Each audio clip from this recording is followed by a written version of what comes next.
원일이 TV 155번째 이야기입니다. 국회가 어제 본회의를 열어서요, 부동산 3법을 통과시켰습니다. 더 정확히 말하면 여당이 단독회의를 열어서 여당 마음대로 뜯어고친 부동산 관련 3개 법안을 통과시킨 겁니다. 소득세법, 법인세법, 종합부동산세법 개정안, 이렇게 3개 법안입니다. 지난주 통과시킨 임대차 3법이 전월세 관련이라면 어제 처리된 부동산 3법은 소득세, 거래세 등 세금 관련입니다. 뜯어고치는 과정, 그 절차에서는 법치주의, 의회 민주주의 이런 거 포기했고, 뜯어고친 내용에 있어서는 시장경제를 포기했다, 이런 평가가 나오고 있습니다. 법을 만드는 국회의원이 국민을 위한 법을 만드는 건지, 본인들 사상이나 이념을 실현하는 법을 만드는 건지 모르겠다는 생각마저 듭니다. 부동산 관련법을 개정하는 과정에서 절차상 하자가 있다, 위법성이 있다, 이런 걸 거론하기 이전에 대한민국은 민주공화국이다, 대한민국은 수요와 공급에 의해서 가격이 결정되는 시장경제를 근간으로 하는 나라다, 이 기본 개념이 흔들리고 있는 겁니다. 국가의 입법 활동이 국민을 통제하는 데만 집중되어 있다. 시장의 흐름을 읽고 경제 논리로 문제를 풀어나갈 실력 자체가 없다. 경제가 뭔지를 모른다. 정치 집단일 뿐이다. 이런 하소연이 여기저기서 터져 나오고 있습니다. 집권 여당이 뜯어고친 부동산 관련 법안들의 입법 취지는 이렇게 해석을 합니다. 이제 대한민국에서 집이란 것은 소유의 대상이 아니라 거주의 수단일 뿐입니다. 국가가 관리하고 국가가 통제한다. 집을 소유함으로써 오는 행복은 포기해라. 살다가 죽으면 국가에 반납해라. 제가 한번 언급한 적이 있는 것 같습니다만은, 통일은 좋은데 남한의 경제 수준을 북한 수준으로 떨어뜨려서 통일을 하느냐, 북한 경제 수준을 남한 수준으로 끌어올려서 통일을 하느냐 중에서 현 정권은 전자를 할 생각뿐이고 그 능력밖에 없다고 제가 말씀을 드렸습니다. 그런데 오늘 한마디 추가하겠습니다. 이들이 생각하고 있는 통일은 경제뿐이 아니구나. 정치 수준, 국민 주권, 사회 시스템 모든 면에서 북한 수준으로 남한을 떨어뜨려서 하는 통일인 것이다. 그 중에서도 가장 먼저 닮아가고 있는 것이 일당 독재 시스템 같다. 이런 무거운 얘기로 하루를 시작해서 죄송한 마음입니다. 무기력한 야당의 반대와 항의, 퇴장에도 불구하고 여당인 민주당의 단독 입법 활동은 일사천리로 이루어졌습니다. 협치, 의회 민주주의, 이젠 회의감 수준을 넘어서 무기력함입니다. 더 기가 막힌 건 뒤이어서 터져나오는 자화자찬성 발언들입니다. 법을 수정하느라고 이런 점을 고민했네, 저런 점은 불가피했네, 이런 설명을 국민들한테 하려는 의지나 시도는 그 어디서도 발견할 수가 없습니다. 오로지 선동성 자화자찬만이 쏟아지더라, 그 얘기입니다. 왜 국회법 절차를 무시했냐, 소급 적용은 위헌적 요소가 없냐, 유예기간 없이 즉시 시행하는데 시장에 너무 충격을 갖고 오는 거 아니냐, 국민과 언론으로부터 이런 질문과 이의제기를 받을 생각도 대답할 의지도 아예 없었단 얘기예요. 윤호중 법사위원장은 이렇게 말하더군요. 드디어 우리 국민은 지배 노예로부터 벗어나게 됐다. 김태년 원내대표는 1가구 1주택 시대를 열겠다, 이랬습니다. 김현미 국토부 장관은 전 국민의 25%가 임대주택에 살게 해주겠다. 내가 거대 여당이 이제 우리 대한민국 국민이 더 이상은 집 걱정 없는 세상에서 살게 해주겠다. 이런 객기를 과시하는 것 같은 발언들입니다. 국민의 몇 퍼센트가 이 말을 듣고, 야, 이제 우리 국민은 부동산 문제를 제대로 해결할 실력 있는 집권 여당을 만났구나, 진정 국민을 위해서 열심히 일하는 집권 여당을 만났구나, 이런 생각을 하고 이들의 말에 동조를 해줄지 의문입니다. 당장 시장에서는 대혼란이 벌어지고 있고 온 나라가 부동산이라는 단어만 다뤄도 스트레스를 받고 있고, 무엇보다 정부 정책에 맞서려는 국민 저항운동이 여기저기서 일어나고 있는 상황입니다. 실력은 없고 정치적 이념만 가슴에 품은 운동권 세력들, 부동산이라는 이 거대 경제 이슈를 해결하기에는 역부족이다. 이게 제가 내린 결론입니다. 176석 거대 여당에 대한 국민의 불신, 제 눈에는 보이는데 거대 권력의 단맛에 취한 본인들한테는 보이지도 들리지도 않는 모양입니다. 문제는 당장 국민의 고통입니다. 시장의 반응이 심상치가 않습니다. 거대 여당이 의도를 가지고 시장을 조작하려고 들면 들수록 시장이 망가지고 있다는 게 여기저기서 현실로 드러나고 있어요.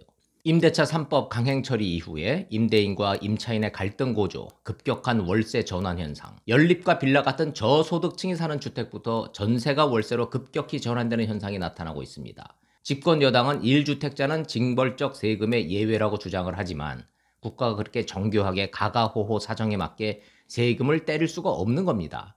집은 하나 있으되 현금 수입이 없는데 자식한테 의지하는 그런 부모들, 세금 부담스러워서 집 팔고 전세나 월세를 살아야 할까요? 등 떠밀린 정부가 이제 공급 대책이라면서 3가지 안을 발표를 했습니다. 과천과 태릉 골프장에 신도시급으로 아파트를 짓고 강남과 용산에 50층 건축 허용하겠다고 발표했습니다. 문제는 정부와 집권 여당 발표가 나오자마자 몇 시간도 안 돼서 해당 지자체들이 반대 의견을 냈습니다. 국회에서 무기력한 야당 다루듯이 지자체도 다루고 있다는 반증이에요. 정부가 정하면 따라야지, 의견 수렴, 사전 조율 이런 게 왜 필요해? 이런 식으로 통보만 한 거지 논의를 안 했다는 얘기입니다. 하여간 서울시는 50층 건축 허용 못한다고 발표했습니다. 과천시는 서울 집값 잡는데 과천 시민이 희생당해야 한다고 반대했습니다. 태릉 골프장 허물고 아파트 짓겠다고 그러니까 그린벨트 훼손 논란이 일고 있어요. 무엇보다 국민들이 어디에 살고 싶은지를 물어보지도 않고 과천, 태릉, 정부가 이렇게 딱 찍어가지고 아파트를 지어 놓으면 임대건, 소유건, 국민이 가서 살아야 한다는 그 발상 자체가 문제인 겁니다. 태릉 골프장 자리에 아파트를 지었을 경우에 수요는 몇 가구가 되는지 최소한 사전조사는 하고 공급책을 발표해야 되는 거 아닙니까? 정부가 집을 지을 장소부터 가격까지 모든 걸 다 통제하고 정리해서 내가 결정하겠다. 이 생각도 문제다. 이 얘기를 하는 겁니다. 강남 재건축 용적률을 완화해서 공급을 늘리겠다. 이 발표도 했죠. 정작 해당 지역 주민들은 재건축 이익 환수 90% 이 대목에서 아예 얼굴을 돌려버립니다. 이익이 안 나는데 재건축을 왜 하냐? 공급 늘리겠다는 요구에 등 떠밀려서 국민을 이용하겠다는 것밖엔 더 되냐? 땅 내놔, 집 짓게, 본전은 줄게, 이익은 꿈도 꾸지 마. 그럼 누가 땅을 내놓느냐 이 말입니다. 잠시 여기서 열린민주당 김진애 의원의 부동산 관련 발언을 언급하고 넘어가려 합니다. 꼬이고 꼬이는 부동산 문제를 쳐다보고 답답하던 차에 김진애 의원의 발언은 답답함을 넘어서 이제 두려움에 가까운 위기의식까지 느끼게 합니다. 부동산 문제가 정치의 도마, 이념의 도마에 올라 있구나. 시장이 혼란에 빠지는 이유, 바로 저거구나.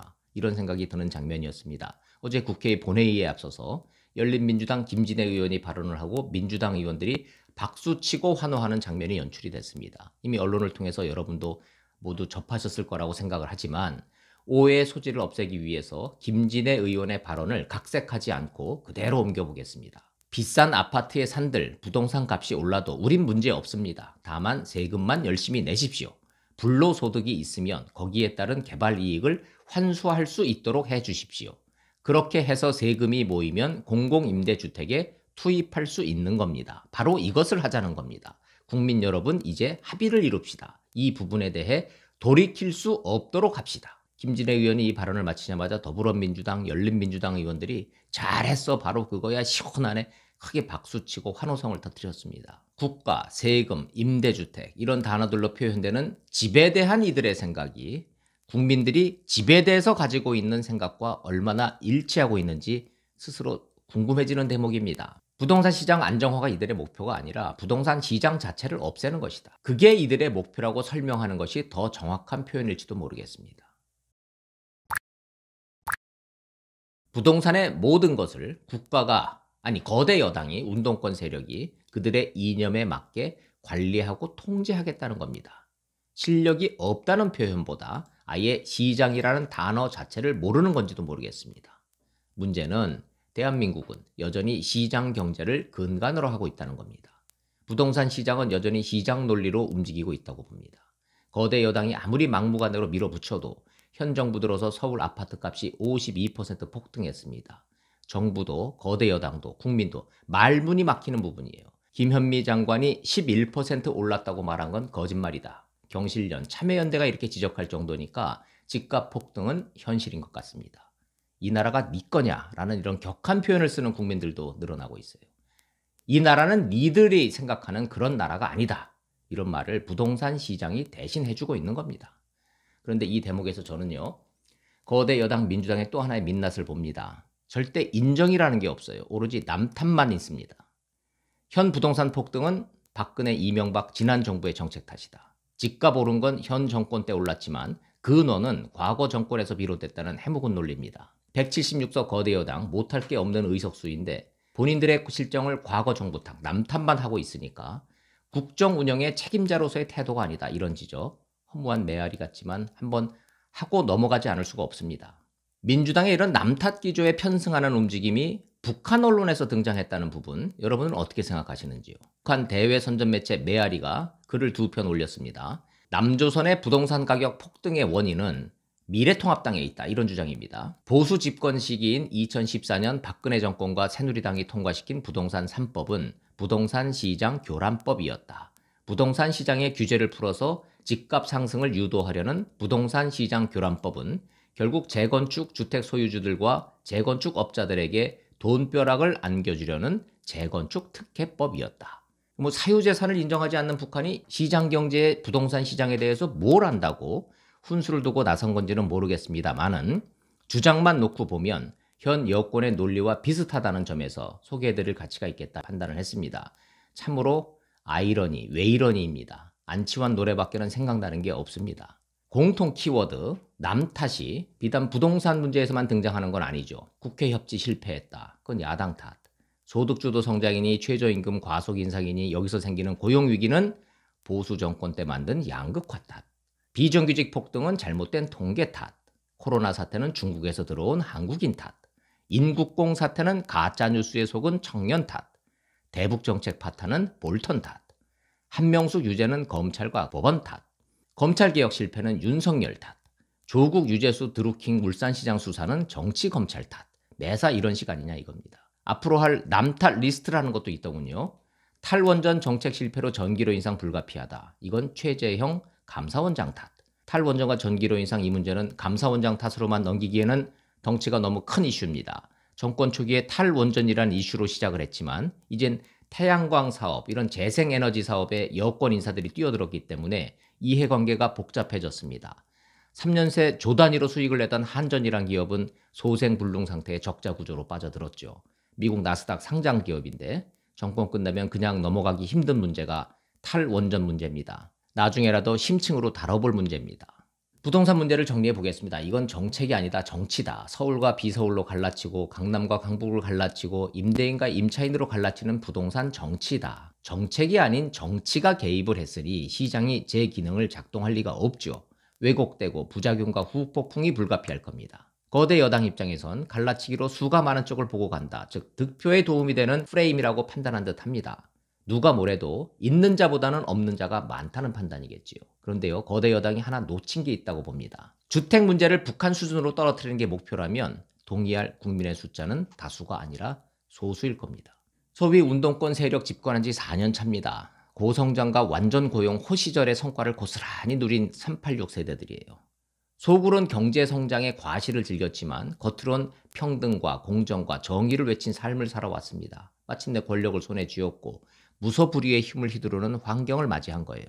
그런데 4년 성적표는 3불과 3무였다고 봅니다. 3불, 불의, 불공정, 불통, 그리고 3무, 무능, 무대책, 무대뽀. 독재에 맞서 투쟁하면서 몸에는 독재의 행동 양식이 밴 건지도 모르겠습니다. 욕하면서 배운다는 옛말이 생각납니다. 진짜 못할 게 없다는 걸 이번 임시국회 때 보여줬습니다. 그러나 권력은 누리는 게 아니고 책임지는 거라는 사실, 그걸 인정해야 할 겁니다. 한 줌 가진 권력을 휘두르는 데 취해서 책임지는 걸 망각하면 어떤 일이 벌어지는지 국민은 하나하나 지켜보면서 준비하고 있다고 믿습니다. 원일이 TV 마치겠습니다. 고맙습니다.